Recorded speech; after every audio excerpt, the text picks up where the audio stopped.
और ये सुनकर बड़ी बहन के चेहरे का रंग उतर गया कि वो उसे पसंद करने के बजाय अब मुझे पसंद कर जा रहे थे। मेरी हालत गैर हो गई थी।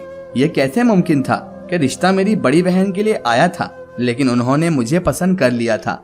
मैं अपने भाई के दम की तासीर देखकर बिल्कुल हैरान रह गई थी, क्योंकि ये मुझे लग रहा था कि उसके दम की ही तासीर थी कि आए थे मेरी बड़ी बहन के लिए और मुझे पसंद करके जा रहे हैं ये लोग। और मुझे कुछ समझ नहीं आ रहा था अब कि क्या होगा, क्योंकि मैं तो इसके लिए तैयार भी नहीं थी। मुझे नहीं पता था कि दम करवा के आऊंगी और हाथों हाथ ही मेरा रिश्ता हो जाएगा। मैं कुछ समझ ही नहीं पा रही थी कि बड़ी बहन को पसंद करने के बजाय इन लोगों ने मुझे क्यों पसंद कर लिया। हैरान और परेशान मैं खड़ी रह गई थी। दुनिया वाले ठीक ही कहते हैं कि मेरा भाई जब भी किसी लड़की के सर पर हाथ रखकर दम कर देता है तो वाकई उसके नसीब खुल जाते हैं, उस लड़की का मुकद्दर चमक जाता है और अल्लाह ताला मेरे भाई के दम और दुआ से उस लड़की का रिश्ता मुकर्रर फरमा देते हैं। वाकई मेरे भाई के दम में बहुत ज़्यादा तासीर है। मुझे समझ नहीं आ रहा था कि अब क्या होगा। अब यहाँ मेरे नसीब तो खुल गए, लेकिन मेरी बहन के साथ जो हुआ वो बिल्कुल भी ठीक नहीं था। मुझे समझ नहीं आ रहा था कि मैं इस पर खुश हूँ या उदास, क्योंकि मेरा रिश्ता तो हो गया था लेकिन मेरी बहन का रिश्ता तोड़कर उसे पसंद करने आए लोग मुझे पसंद करके चले गए थे। रिश्ता तो हो गया था लेकिन मेरी बहन बहुत ज़्यादा मायूस हो गई थी। वो बिल्कुल ठीक नहीं थी। मेरी बहन फौरन उठकर अंदर कमरे में चली गई थी और मैं उसके पीछे पीछे कमरे में गई तो मैंने देखा कि मेरी बहन तकिए में मुंह छुपाए रो रही थी। और रोती भी क्यों ना, क्योंकि उसकी उम्र मुझसे भी ज़्यादा थी और इस उम्र में अगर रिश्ता ठुकरा दिया जाए तो बहुत तकलीफ होती है। मेरी बहन की उम्र कोई 32 साल के करीब हो चुकी थी और भाई को हमारी शादियों की बिल्कुल परवाह ही नहीं थी। मेरी वालिदा हर किसी को कहकर रखती थी कि मेरी बेटियों का रिश्ता करवा दो, लेकिन इतनी उम्र में रिश्ता मिलना मुमकिन ही नहीं था। बहुत दफ़ा अम्मा ने भाई से भी कहा कि अपनी बहनों के सर पर भी हाथ रखकर कुछ पढ़ दो, दम कर दो, दुआ कर दो, ताकि तुम्हारी बहनों के भी हाथ पीले हो जाएं, वो उनके घर को हो जाएं तो हम भी सुकून की रोटी खाएं बेटा। लेकिन भाई थे जिनको कोई फिक्र ही नहीं थी। हो सकता है कि उनके लिए कोई अच्छा रिश्ता आ जाए, यही सोचकर अम्मी भाई के बार बार गुजारिश करती थी कि अपनी बहनों के सर पर हाथ रखकर उन पर भी दम कर, उनके लिए भी दुआ कर, ताकि उनका भी अच्छा जगह रिश्ता हो जाए। भाई हमेशा मुस्कुराकर यह कहता, मेरी बहनें अभी बहुत छोटी हैं, और वह घर से बाहर चला जाता। हमें तो ये बात समझ में नहीं आती थी कि 30-32 साल की बहनें अगर छोटी होती हैं तो बहनें बड़ी कब होती हैं। हम हैरान थे कि भाई को हमारी बढ़ती हुई उम्र और हमारे चेहरे पर पड़ी झुर्रियां क्यों नजर नहीं आ रही, हमारी बेबसी हमारे ही भाई को क्यों नजर नहीं आ रही। क्या हमारा भाई अंधा हो चुका है या हमारा भाई हमारे लिए दुआ दम दरोज कुछ करना ही नहीं चाहता है। समझ नहीं आता था कि भाई आखिर चाहता क्या है। जब मैं बहन के कमरे में गई तो उसका मुंह रो रो कर सुर्ख हो चुका था। मैं उसके सामने बैठी तो वह कहने लगी कि चलो, मेरा ना सही तुम्हारा रिश्ता तो हुआ, हो जाएगा ना तुम्हारा रिश्ता, तुम तो आबाद हो जाओगी। मेरा क्या है, अब तो मेरी उम्र ढलती जा रही है, मेरे रिश्ते आना भी मुमकिन नहीं है। हम सब बहनें ही शादी के अरमान दिल में लिए बैठी थी और अम्मा भी हमारी शादी करना चाहती थी। कोई भी बेटी अपने माँ बाप के घर सारी जिंदगी नहीं गुजारना चाहती। हम बहनों के भी यही अरमान थे कि हमारा अपना घर हो, हमारे बच्चे हों, हमारा भी शौहर हो। सब बहनों की सहेलियां और हमारी ही उम्र की कज़न बहुत पहले ही शादी कर चुकी हैं, शादीशुदा हो चुकी थी, और जो कोई रिश्तेदार मिलता तो वह हमसे यही पूछता था कि तुम्हारी शादी कब होगी, तुम्हारा रिश्ता नहीं हुआ क्या, तुम्हारा कोई रिश्ता आता भी है या नहीं, तुम्हारा रिश्ता क्यों नहीं हो रहा है। और दुनिया के इस तरह के तीर और ताने, बहुत ज़्यादा सवाल हमको बहुत ज़्यादा निराश करते थे। हम सब बहनें बहुत बेजार हो चुकी थी। अब तो दुनिया के डर से हम बहनों ने कहीं आना जाना भी छोड़ दिया था।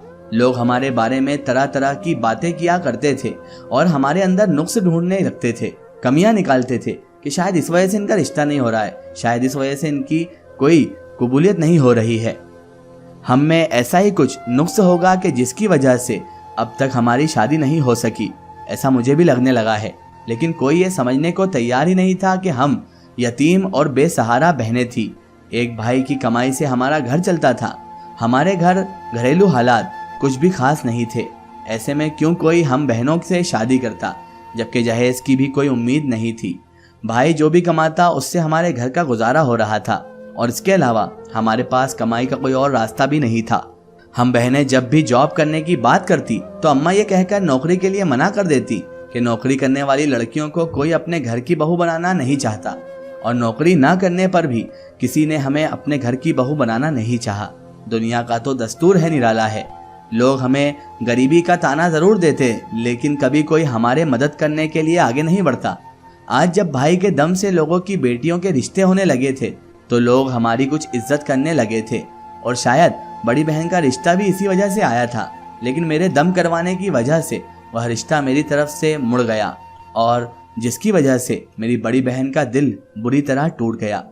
बड़ी बहन की हालत देखते हुए अम्मा ने रिश्ते वालों से साफ कह दिया था कि जब तक बड़ी बेटी का रिश्ता नहीं होगा वह किसी छोटी बेटी का रिश्ता करने के हक में नहीं है। और हमने उनसे ये भी कहा था कि ये बात ठीक नहीं है कि बड़ी बेटी का रिश्ता लेकर आए हैं और अब आप छोटी बेटी को कैसे पसंद कर सकते हैं। अम्मा ने मुझे भी बहुत डांटा था कि मेहमानों के सामने क्यों आई, लेकिन मुझे क्या पता था कि जब मैं दम करवा कर घर लौटूंगी तो हमारे घर पर रिश्ते वाले मौजूद होंगे। अगर मुझे इस बारे में जरा सी भी पता होता तो मैं कभी उनके सामने ना आती। मेरा दिल भाई की तरफ से बहुत तजस्सुस में पड़ गया था। मैं जानना चाहती थी कि भाई के दम में आखिर ऐसी कौन सी तासीर है कि मेरे लिए यूं ही रिश्ता आ गया, जबकि हमारे घर पिछले कुछ सालों से कोई रिश्ता लेकर नहीं आया था। मेरा भाई कोई नेक परहेजगार या नमाजी किस्म का बंदा भी नहीं था, बल्कि मेरा भाई तो एक छोटा सा कारोबार करने का कोशिश कर रहा था जिसमें वह बुरी तरह से नाकाम भी हो गया था। और फिर अचानक से ये दम वाला काम शुरू हो गया।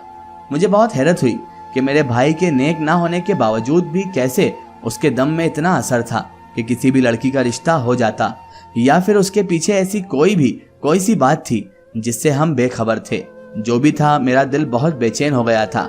मैंने पहले ये सोचा कि ये बात अपनी बड़ी बहन को बताऊं कि मैंने भाई से दम करवाया है, लेकिन फिर मैंने सोचा कि क्यों ना मैं भाई पर नजर रखूं और वह अमल जानने की कोशिश करूं जिसकी वजह से भाई इस मकाम तक पहुंच गया था।